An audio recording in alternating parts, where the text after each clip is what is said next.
Assalamualaikum warahmatullahi wabarakatuh. Perkenalkan nama saya Sofia Raihana dengan NIM G00232111 dari SGDA 7 FKUNS tahun 2023. Pada kesempatan kali ini saya akan memaparkan mengenai soal inhal anatomi blok 2.3.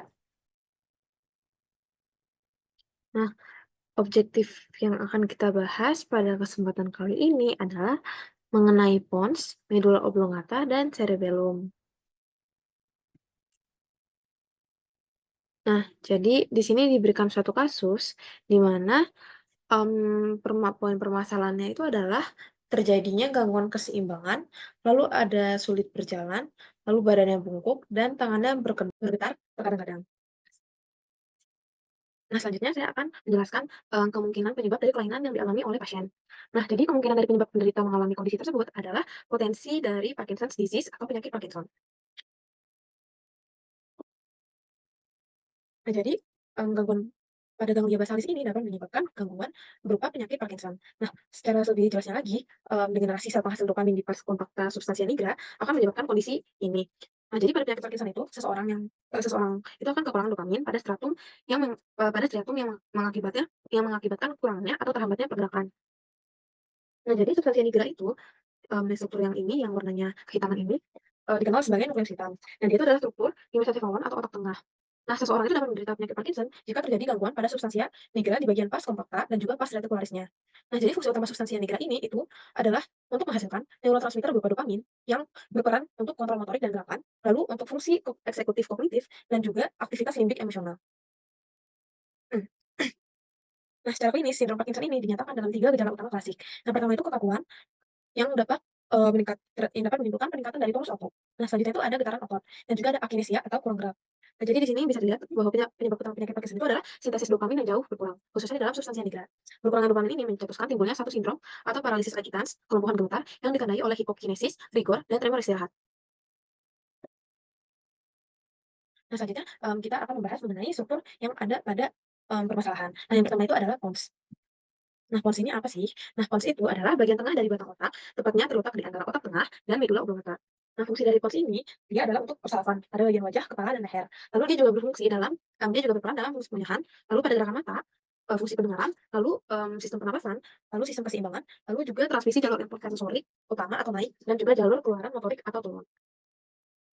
Nah, ini fungsinya.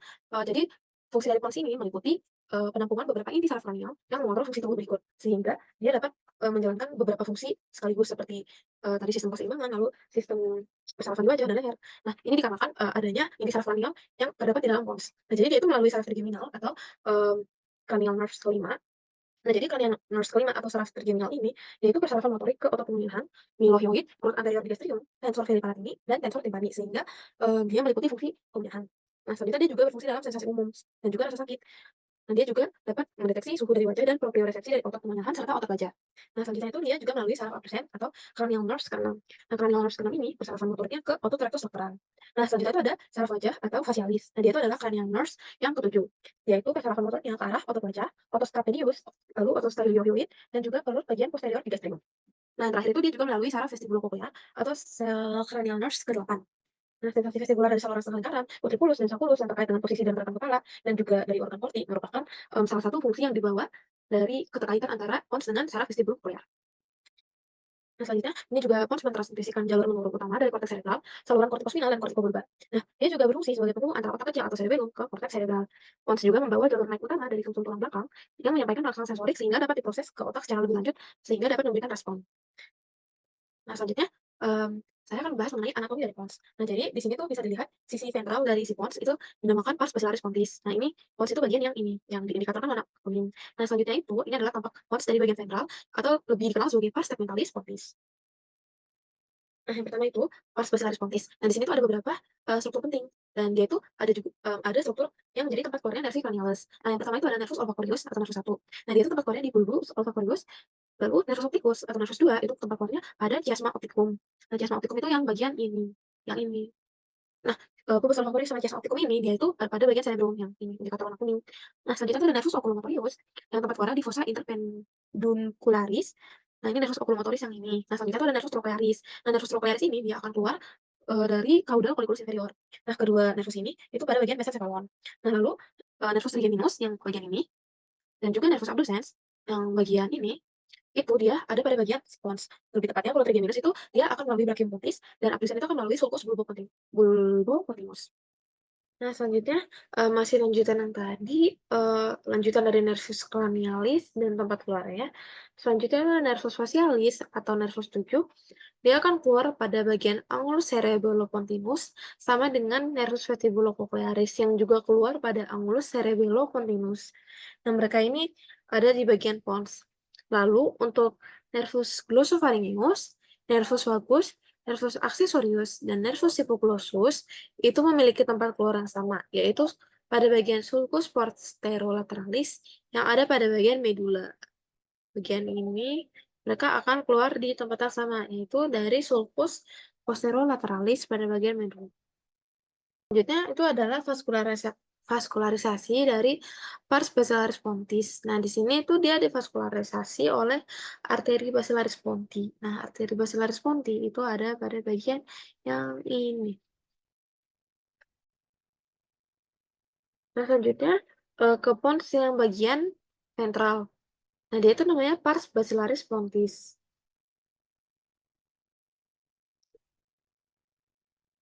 Oh, maaf. Pada bagian ventral itu namanya pars tegmentalis pontis. Nah, jadi pars tegmentalis pontis ini dia dibagi menjadi dua area. Nah, yang bagian indikator merah ini dia itu dinamakan pars tegmentalis pontis. Dan pada bagian yang bawah, indikator berwarna biru ini namanya facies dorsalis medulla oblongata. Nah, selanjutnya ini ada beberapa struktur penting. Yang pertama itu ada sulcus medianus, di bagian ini yang seperti celah. Lalu ada colliculus facialis, lalu ada striae medularis, lalu ada sulcus limitans. Nah, untuk colliculus facialis, yaitu dia genu interna nervus facialis. Dia juga nucleus nervi abducens. Nah, untuk striae medularis, dia itu tempat dari nucleus vestibularis dan cochlearis serta salivatorius. Nah, selanjutnya itu ada pons yang meliputi nuklei cranials. Nah, jadi inti pons ini terlibat dalam banyak peran penting dalam tubuh. Nukleus tersebut antara lain nukleus saraf cranial, nukleus pontin, nukleus soliter, nukleus lemniscus lateral, nukleus formatio retikuler, nukleus pedunculopontin, nukleus tegmental laterodorsal, dan locus coeruleus. Jadi untuk inti saraf kranialnya itu seperti yang sudah disinggung sebelumnya, dia ada nucleus nervi facialis, vestibularis, cochlear, salivatory, lalu ada tractus solitarius. Nah, terus di sini ada abducens, terus ada principalis, nervi trigemini, lalu ada nucleus cochlearis yang dibagi dua menjadi anterior dan inferior, lalu ada nuclei vestibular.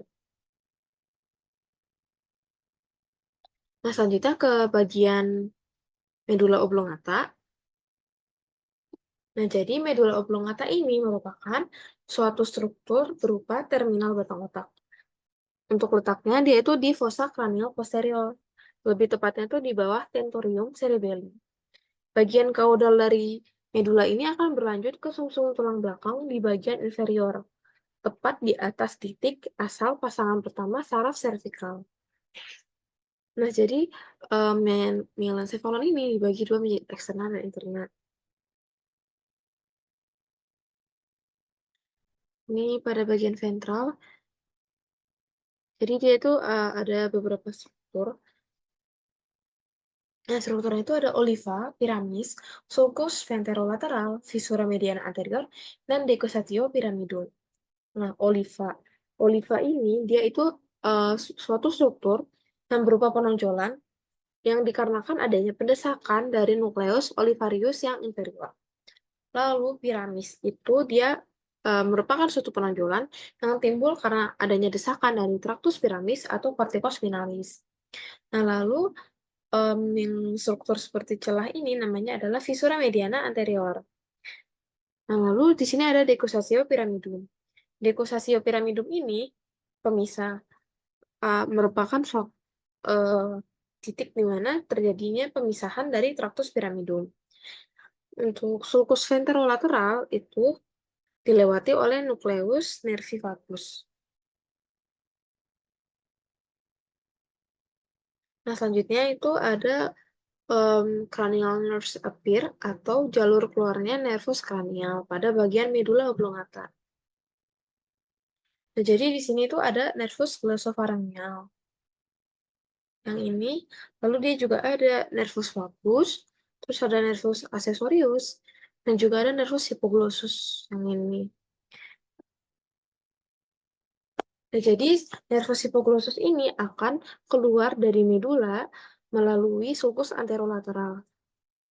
Nah, kalau dari rostral ke caudal, nervus glossopharyngeal dan nervus vagus serta nervus accessorius itu akan keluar dari medula melalui sulcus posterolateral.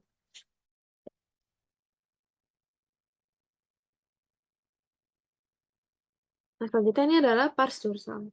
Bagian dorsal dari medula oblongata. Nah, di sini tuh ada struktur trigonometri hipoglossi. Terus ada fasciculus gracilis, fasciculus cuneatus. Lalu ada trigonometri vagi, tuberculum cuneatum, tuberculum gracil, dan sulcus medianus posterior. Jadi dia itu pusat vasomotor kardiorespi. Terus dia itu fasciculus gracialis itu fasciculus gracilis itu untuk mengatur somatomotorik ekstremitas bagian bawah. Nah, selanjutnya itu adalah aspek internal dari medula oblongata. Nah, jadi ada olivari nuclei atau nucleus olivarius. Lalu ada, nah di bagian sini tuh dia berisi ada nucleus dorsalis accessori olivarius. Terus ada nucleus olivari inferior, lalu ada nucleus olivari medial accessori, dan nukleus ini terhubung dengan cerebellum untuk membantu koordinasi motorik. Nah, selanjutnya itu ada nukleus ambigus. Nah, nukleus ambigus ini merupakan nukleus motorik yang menyediakan serat atau fiber untuk nervus cranialis glossopharyngeal, nervus cranialis vagus, dan nervus cranialis accessorius.